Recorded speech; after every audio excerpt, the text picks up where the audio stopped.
This is Solo Islands at the Heart. Now this is kind of a strange one, this. It reminds me a lot of Moose Man, where you're on a journey and you have to avoid obstacles and solve puzzles and, avoid the enemies really. And this one, it's kind of similar, but you're just answering questions about your relationship, solving puzzles, of course, it's still in there. But it's more relaxed fare, some quaint guitar music. I hate guitar music, unless it's Metallica. Oh, party on. But anyway, I'm getting off track. The game itself is pretty decent. It's a short-lived affair, to be warned. Some of these narrative games, story-based games that just give you that get you to answer life's questions, can be very short indeed. It's the experience. You probably play this game maybe once or twice, I think, but I played it just the once, and it was alright. My daughter had a go on it. She just messed around with it and played with the blocks and stuff, but there was some enjoyment there, I thought. But again, it's not a game for kids. This is just for, people have been around a bit. It's kind of explaining the relationships that we have, and why our relationships are so complex. I've been married for 11 years now, so when I'm being asked questions about this, that and the other, I'm going to answer quite frankly and be honest. There's no need to be a liar and embellish your past. You have to answer these questions that this game asks you quite honestly, and understand why this game is about, why it's here. It's just a kind of an experience. It's questioning you as a human being, as a man or a woman, and if you're into women like I am, woman, remember I'm married, it'll ask you some strange and sometimes not uncomfortable questions, but questions that really do kind of make you think, am I being honest? And of course I'm being honest with all the answers to the questions that I'm asked, but of course you can also be gay or neutral gender, so you don't have to just be in a relationship. You can just say you're into men and stuff. Definitely getting stuck there. And you can be into women, so your partner can be a man or a woman. It doesn't matter. This game doesn't discriminate against either, which is a good thing, because that's what's happening now.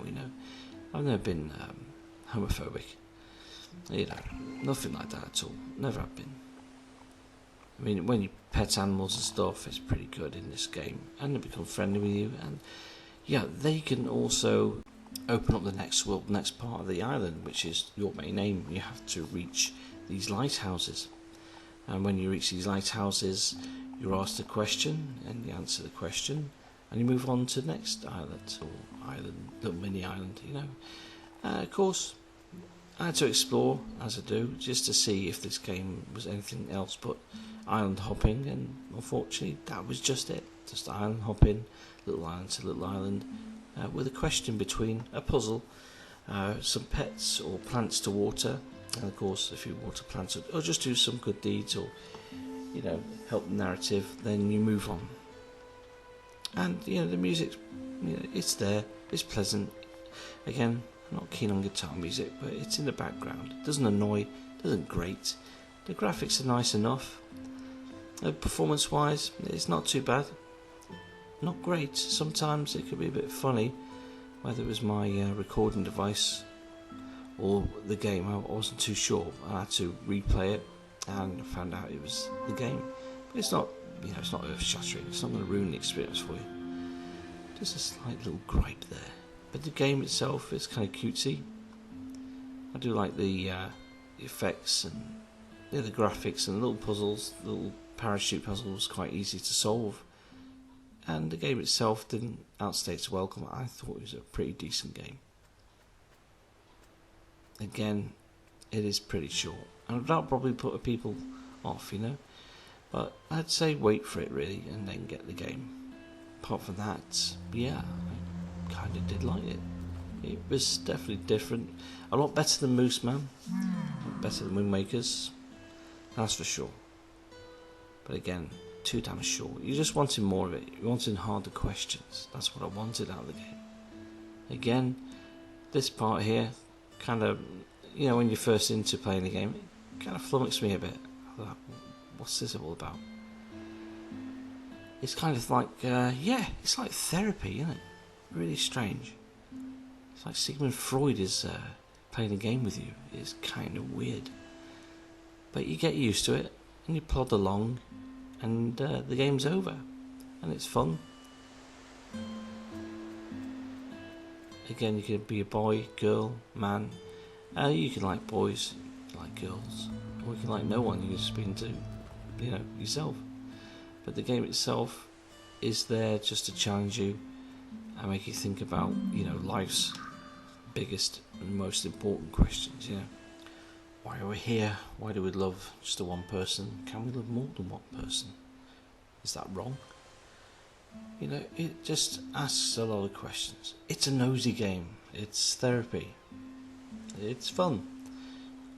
Cute direction, cute art, creativity, and cartoony kind of artisticness about it. Very arty-farty. Yeah, it's a niche game. Do I recommend it? I don't want to rate it, to tell you the truth. If it was a rating, I'd probably give it a 7. That's being generous, but only because it's been brave and out the box. Not many people would put a game out like this and just say, hey, this is the game. It's going to make you think. Go to the totems and light them up. And these are the totems here on your left. And as soon as you light them up, boom, you're on to the next island. And some strange creature thing's going to ask you a lot more questions. Again, it is a weird game. And I've played Mooseman, and that's probably one of the weirdest games I've ever played in my life. And it was a chore to play. This isn't. It's not a chore. It's quite enjoyable. So I'm going to give it a 7. Don't always rate games, but I think it deserves a 7. I think if it was a bit cheaper, it'd be right up my street, I think. But that's only because I'm cheap. So yeah, give it a go. If you don't want to pay the full price, wait for a sale. It's definitely worth playing 1 or 2 times, but that's about it. You can play the guitar sort of, and you can do other things, but there's not much variety in the game itself. But don't let that put you off.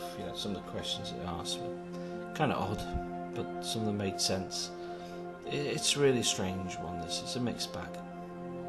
If I was going to rate this game, I'd probably definitely give it a 7. I think the 7 will stick. So yeah, defo. There's the totems. Gonna ask more questions. And yeah, as you'll see, I'll answer the question. Confess how real your romance, your existence. I share my life with someone. This is true. Now sail away, sailor, and go.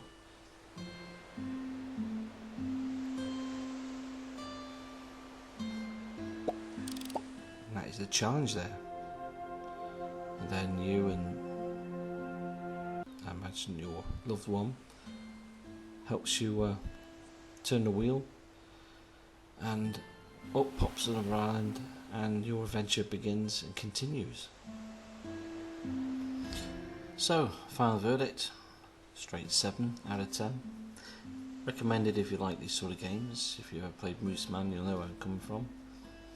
Yeah, it's a very, very, very niche market. This I don't see many people like me, proper gamers, buying this game because it's going to be short-lived, and it's a lot of fun.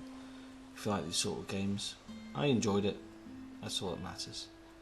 I goofed off, I messed around, I went kind of off the map. I tried to get to the higher spots. Sadly, I couldn't. But it's that sort of game, isn't it? You either like these or you don't. And I'm going to shut up now. I'm going to go and explore. That's the best thing about the game, is the exploration of the islands. Anyway, thanks for watching. I will see you soon. Don't forget to hit the like button.